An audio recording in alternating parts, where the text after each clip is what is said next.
Hello there, and welcome to the Unstuck podcast. This is a place to hear stories of inspiration, as well as a place of education on how to move forward with victory in your life. Now, make sure you follow the Phoebe Project on Instagram, Facebook, YouTube, and TikTok, and check out our website, thephoebeproject.com, for links, resources, and full notes on today's podcast. And today, our guest is Martha Bergen. She is going to tell us a little bit about her story of being stuck and then the victory of being unstuck. Martha's story includes growing up in a very religious community and a religious family and how that impacted her. She also talks about an unhealthy marriage that she found herself in and what she needed to do in order to move forward and out of that, resulting in divorce and just everything that goes along with that, including how she found her worth in her father.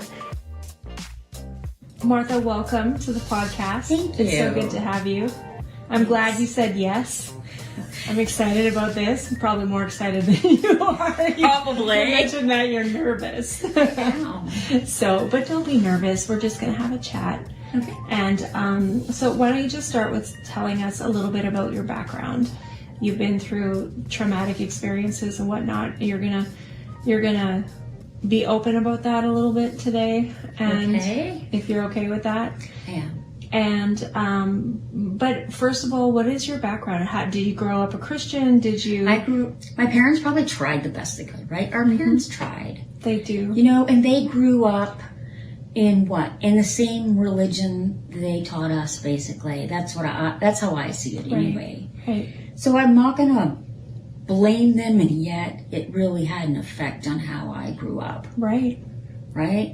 Everything was about the perception and what people saw in my family, and everything was about, if you do this or do that, you're going to hell.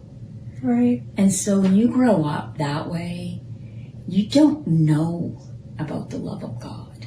Right. You don't know about the kindness of God. Right.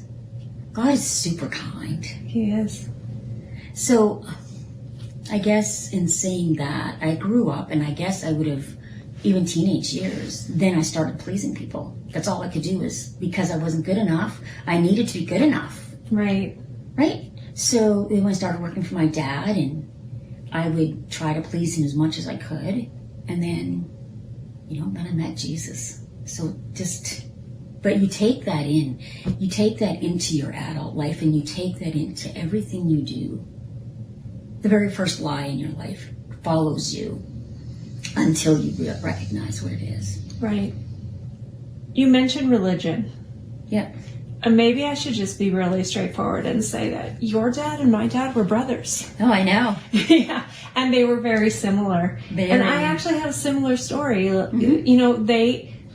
What you described is very much what I felt as well. And I also tried dang near my whole life to get the approval of everyone around me. Because I believed the same lies as a child. I also did not experience the love of God that I now know.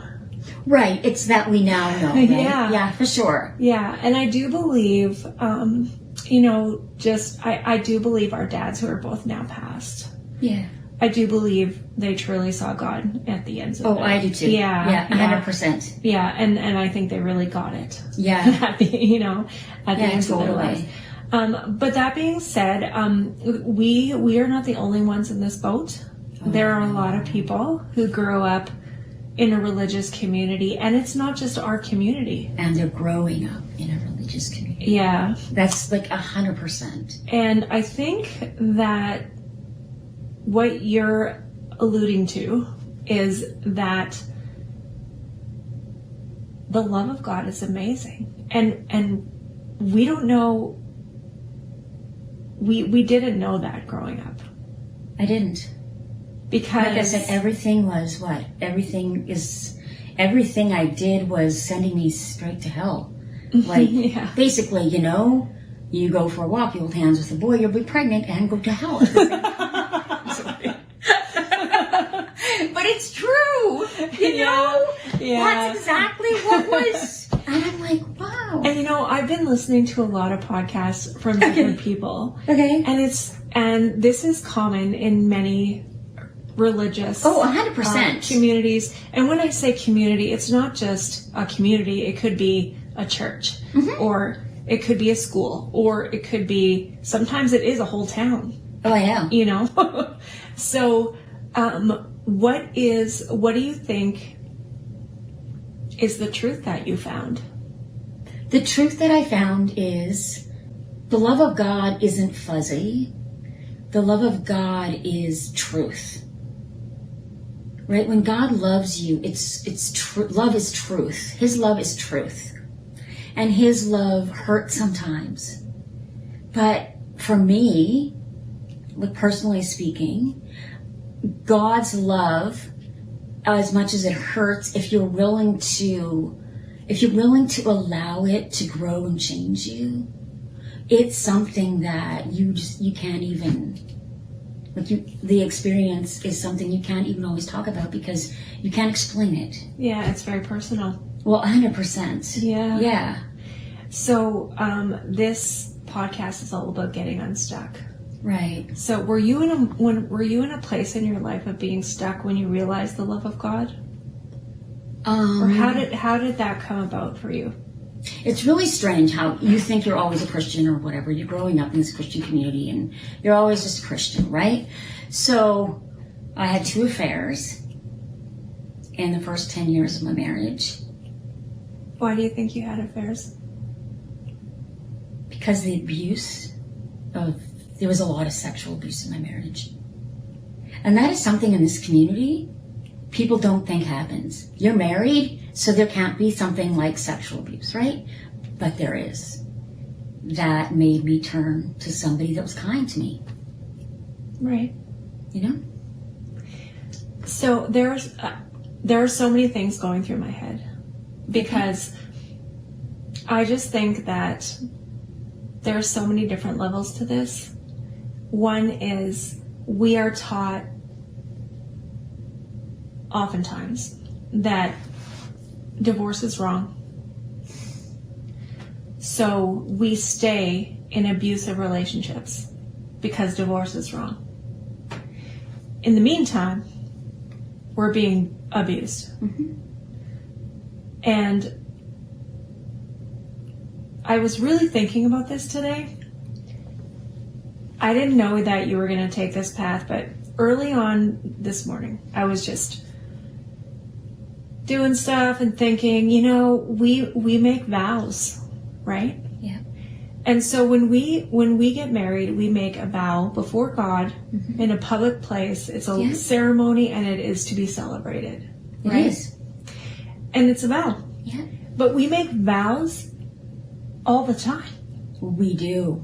And I was just thinking about today, just because you made a public vow, it's no different than any other vow that we have broken, and sometimes we need to break. Oh, 100%. Because I've made vows like, oh, so-and-so hurt me. I am never going to be friends with that person or anyone like them ever again. Yep. Well, guess what? That's an unhealthy vow. Yeah. Because I actually looked up the definition of a vow, and it's a solemn promise. That is what it is. Yeah. And if you are a Christian, you're making a vow. Anytime you make a vow, it's before God. Yeah. Because he lives in you and it's there. So I'm just going to be very straightforward. If you are being sexually abused, physically abused, mentally abused, religiously abused, God doesn't want that for you. I know.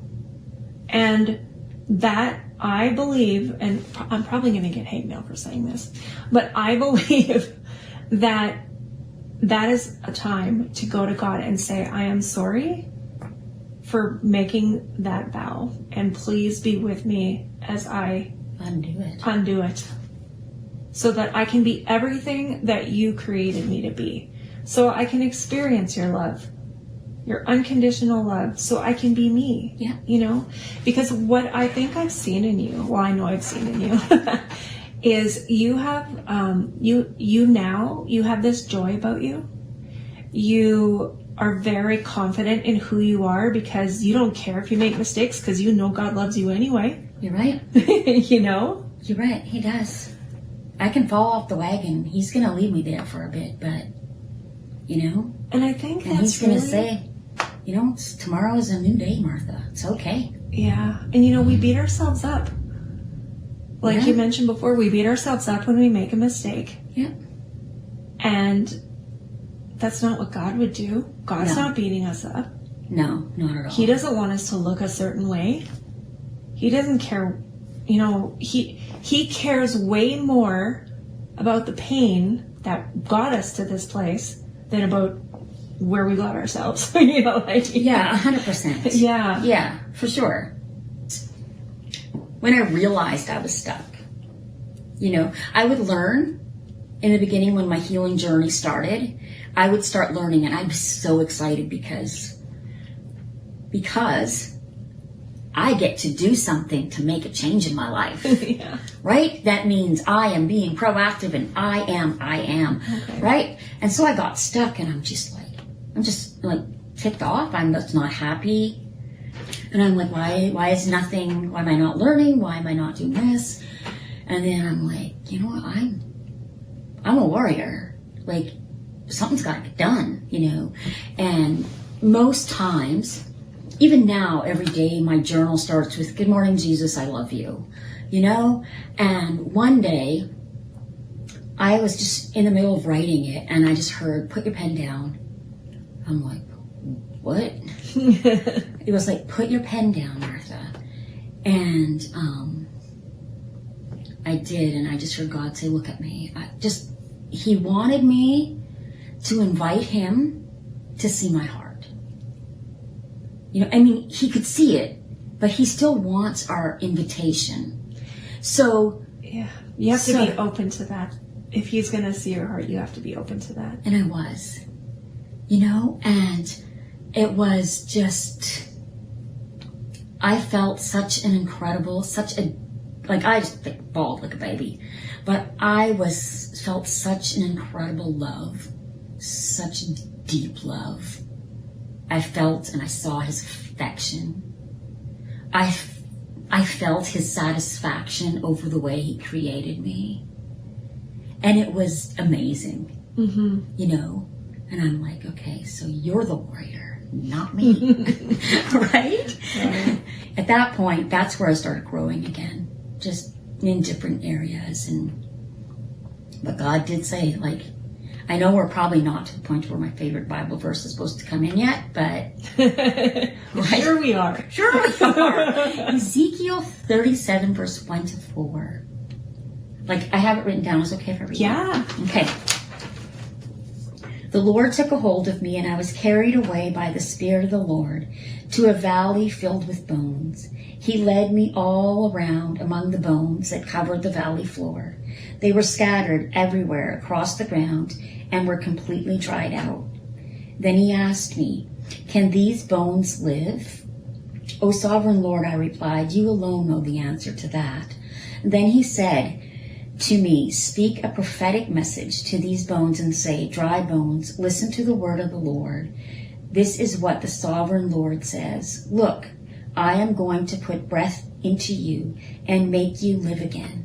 I will put flesh and muscle on you and cover you with skin. I will put breath into you and you will come to life. And then you will know that I am the Lord.'" And that is just the kindest words I have ever heard from God. Because not only did he love me when I was a heap of bones, he said, "No, it's okay, Martha. You're going to live again. I'm going to breathe new life into you. And it's not going to be like the life you've known." And that is part of what helped me get unstuck. And it doesn't happen overnight. Oh, definitely not. But to have, God spoke to you through this scripture. Yeah. It became very alive to you. Yeah. And you were like, okay, God loved me through all the junk. Yeah, everything. And now he's going to give me life. Yep. Because he sees you as worthy. Yeah. Because he loves you so much. I know. Yeah. It's awesome, So for those people, and I have my own story to tell. Yeah. I know. Which one day I will, but today's your day.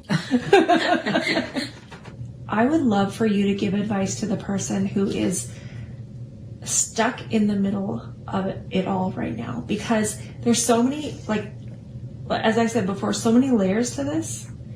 When you are going back, and I'm just going to be, again, very straight up, you are in a marriage and you are the cheater.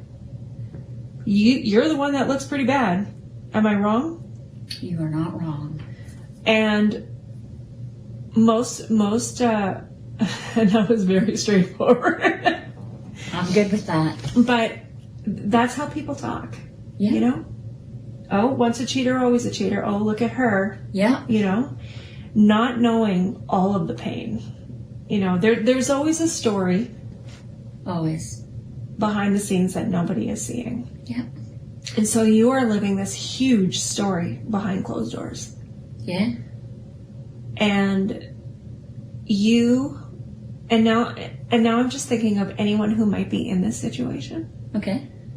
You know, they're cheating. Maybe they're online with somebody. Maybe they're looking for love in all the wrong places because... And it always starts with emotional. Yeah. Cheating. And maybe, yeah, it does. Always. And maybe I'm speaking to men and women. Maybe Sure. You're being treated really badly by your spouse and you don't know how to get out, or you think getting out is wrong. But you're still making all these really bad decisions because it's just all hard. It is. So when you are in this place where you are the bag of bones, you're wrapped up in all this stuff, It seems like there is no hope. What is your advice or hope for that person? Divorce is hard. And God hates divorce. And God hates divorce. And we are not, But we're not saying that that's not true. No, oh, absolutely not. We know that. Yes. Well, yeah, I know that. Yeah. No, but it's true. He does hate that. But he hates it, I think, because that means somebody really got hurt. Yeah. And that means there wasn't a way to reconcile. Right. Or that means somebody didn't care enough about the person that got hurt, or whatever. There's a lot of hurt. And God he hates hurt. Mm-hmm. You know, so of course he's going to hate divorce because it wrecks families, and he's a family man, you know? Yeah, yeah. Right? So my advice would be what did I do? I came to the end of myself completely before I broke it off.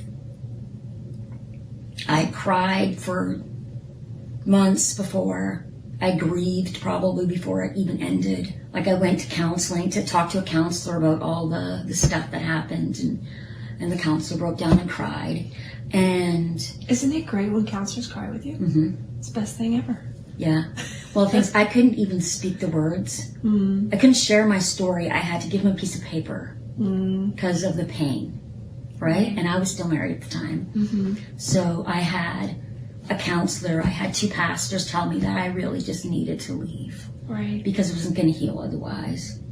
I waited another 3 years because, you hoped. Yeah, because I hoped. Yeah. And so if there's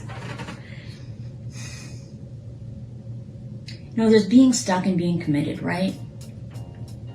I thought I was being committed. I can only talk out of my own story, right? I thought I was being committed, and then someone challenged me and said, were you committed or were you complacent? Mm-hmm. So I was really stuck, but I was complacent. Right. Because I just kind of let it happen, like let it stay there. I stayed without fighting. And being dead. Yeah. Dead. Yes. I mean, no life. Yeah, absolutely, no life. I was just done. I couldn't fight anymore. There was nothing I could do. Like, I didn't have it in me. I was just done. Okay. Well, thank you so much, Martha. That was the beginning of Martha's story. The wonderful thing is that she has a victorious ending, and we're going to get to that in part 2.